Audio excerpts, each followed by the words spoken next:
இணையதளம்ங்கிற ஒரு விஷயம் வர்றதுக்கு முன்னாடியே உலகம் முழுவதும் பிரபலமாக அறியப்பட்ட ஒரு பாப் சிங்கர்னால் அவர் தான் மைக்கேல் ஜாக்சன். அவரோட வாழ்க்கை வரலாறை நம்ம பார்ட் 1ல் பார்த்தோம். அதோட தொடர்ச்சியை இப்போ கண்டினியூ பண்ணலாம். மைக்கேல் ஜாக்சன் ஒரு காலகட்டத்துக்கு அப்புறம் மிகப்பெரிய வளர்ச்சி அடைகிறதுக்கு காரணமாக இருந்தது அவரோட சிக்னேச்சர் ஸ்டெப்பான மூன் வாக் தான். அவர் அந்த அளவுக்கு பிரபலம் அடைஞ்சதுக்கப்புறம் ஒவ்வொரு இடத்துலையும் போய் கான்சர்ட் பண்ணி அதில் கிடைக்கிற மில்லியன் கணக்கான டாலர்ஸை பல சேரிட்டிக்கு டொனேட் பண்ண ஆரம்பித்தார்.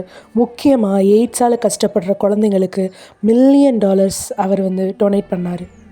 இந்த டைமில் தான் அவர் இன்சோமியாங்கிற தூக்கமின்மை வியாதியால் பாதிக்கப்படுறாரு. அதனால் அவர் டெய்லியும் தூங்குறதுக்கு ஸ்மால் டோசேஜ் அளவில் ட்ரக்ஸ் எடுத்துக்கிறாரு.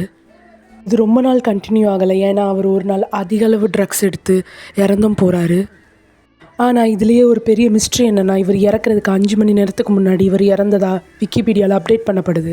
ஆனால் மக்கள் இதை ப்ராங்க்னு கன்சிடர் பண்ணாங்க. இப்போ வரைக்கும் அதை அப்டேட் பண்ண மனுஷன் யாருன்னு இன்னும் கண்டுபிடிக்கப்படலை.